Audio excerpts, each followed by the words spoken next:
Hello dear learners, मेरा नाम है अमित पाठक और स्वागत है आपका पाठक क्लासेस में। आज मैं आपके लिए thermodynamics and kinetic theory of gases की थर्ड वीडियो ऑब्जेक्टिव्स की लेकर आया हूँ। इसमें आपको कुछ क्वेश्चंस करने को मिलेंगे, तो चलिए शुरू करते हैं।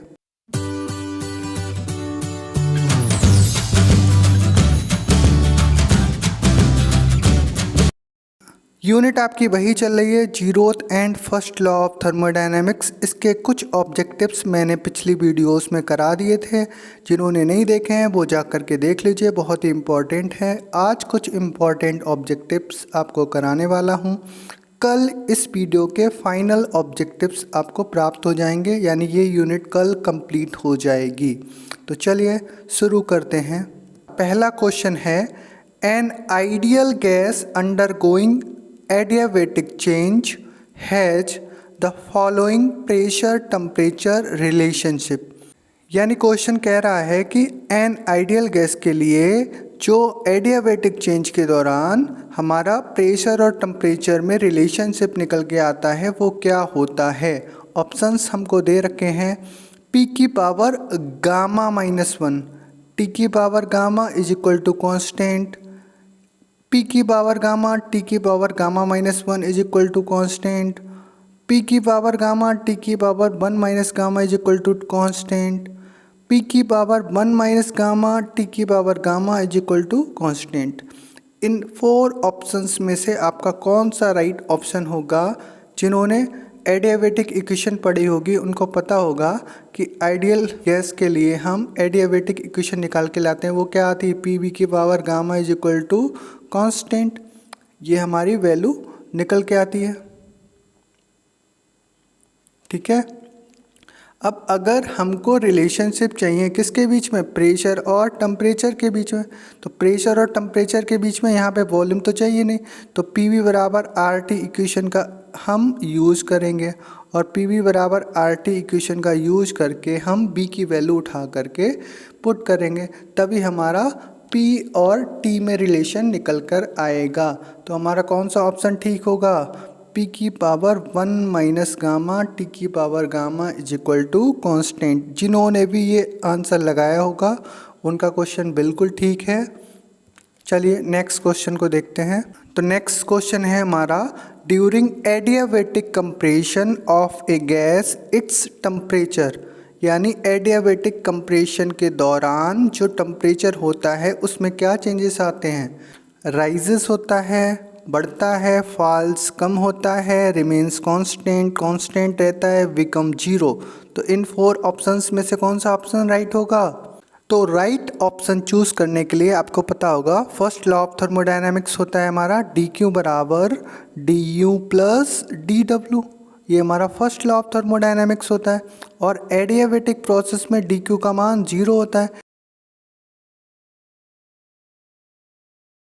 तभी हमें डी यू बराबर माइनस का डी डब्ल्यू प्राप्त हो जाएगा। ये कब हुआ है? जब डी क्यू की वैल्यू हमने क्या रखी? 0। तो डी यू बराबर माइनस का डी डब्ल्यू निकल कर आया है।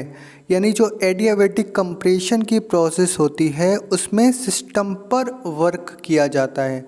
सिस्टम पर वर्क किया जाएगा तो इंटरनल एनर्जी आपकी इंक्रीज़ होगी।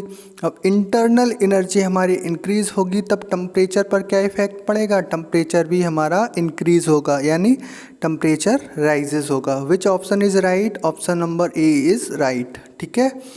चलिए नेक्स्ट क्वेश्चन की ओर चलते हैं।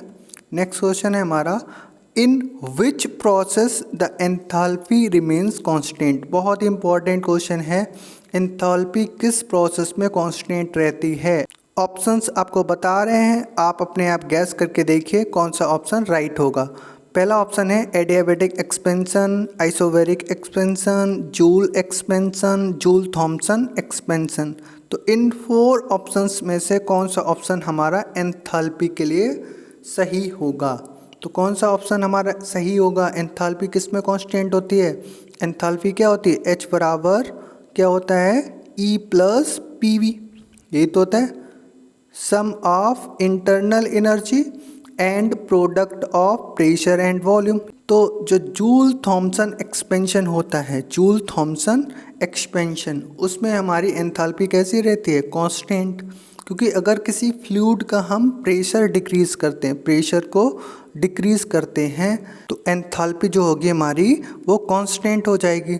तो हमारा राइट ऑप्शन कौन सा होगा? Joule Thomson expansion.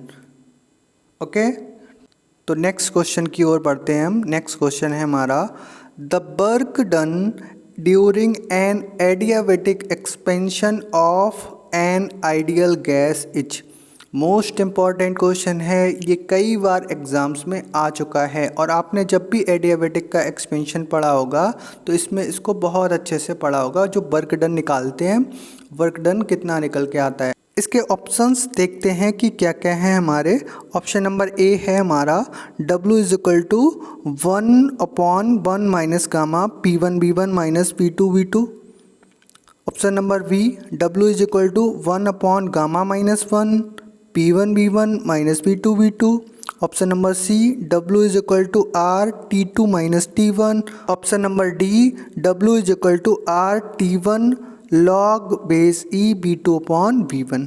तो ऑप्शंस पढ़ करके ही आपको समझ आ गया होगा कि work done during an adiabatic expansion क्या निकल के आता है? W इज इक्वल टू 1 गामा माइनस 1 P1V1 माइनस P2V2। तो which option is right? Option number B is right. Next question हम देखते हैं। नेक्स्ट क्वेश्चन है हमारा, the slope of isothermal and adiabatic curves are related as. ये भी बहुत इम्पॉर्टेंट क्वेश्चन है, कई बार एग्जाम्स में ऑब्जेक्टिव के रूप में पूछा जा चुका है। यानी जो आइसोथर्मल और एडियाबेटिक कर्व्स के बीच में स्लोप बनता है, उनमें रिलेशन क्या होता है। तो ऑप्शंस हमें क्या क्या दे रखे हैं, देखते हैं। इन 4 ऑप्शंस में से कौन सा ऑप्शन राइट है? ये क्वेश्चन आपने बहुत अच्छे से पढ़ा होगा। आइसोथर्मल और एडियाबेटिक कर्व्स के लिए हम स्लोप निकालते हैं। जब स्लोप निकालते हैं तो उसमें कुछ रिलेशन निकल के आता है। ऑप्शंस में कौन सा राइट है? कौन सा राइट लगाया है? Option number A, option number B या option number C, option number D? कौन सा होगा राइट? जिसने भी ऑप्शन नंबर सी लगाया है उसका करेक्ट है। बिल्कुल ठीक है कि adiabatic curve slope is equal to gamma into में आइसोथर्मल कर्व स्लोप। ओके, तो आज की वीडियो में बस इतने ही क्वेश्चंस। नेक्स्ट वीडियो में और क्वेश्चंस के साथ मिलते हैं। अभी छोटी वीडियो इसलिए बनाई जा रही हैं कि आप कुछ क्वेश्चंस को करना सीख सकें, आपको क्वेश्चंस का पैटर्न समझ आए, आपको समझ आए कि ऑब्जेक्टिव्स कैसे करते हैं, कॉन्सेप्ट कैसे क्लियर करते हैं। जब आपको शुरुआत में ये चीज़ें आ जाएंगी, फिर नंबर ऑफ़ क्वेश्चंस बढ़ा दिए जाएंगे। तो वीडियो को पूरा देखना है, इम्पॉर्टेंट क्वेश्चंस ही आपको कराए जा रहे हैं। एग्ज़ाम्स में 99% क्वेश्चंस यहीं से आने वाले हैं। तो आपको पूरी तरह से मेहनत करके ऑब्जेक्टिव्स बनाना सीखना है। जितने भी आपके बीएससी सेकंड सेमेस्टर के दोस्त हैं, उनको आप ये वीडियो शेयर कर दीजिए, जिससे कि उनको भी बेनिफिट हो सके। तो आज के लिए इतना ही, मिलते हैं अपनी नेक्स्ट वीडियो में। तब तक के लिए keep learning, keep growing. Thank you.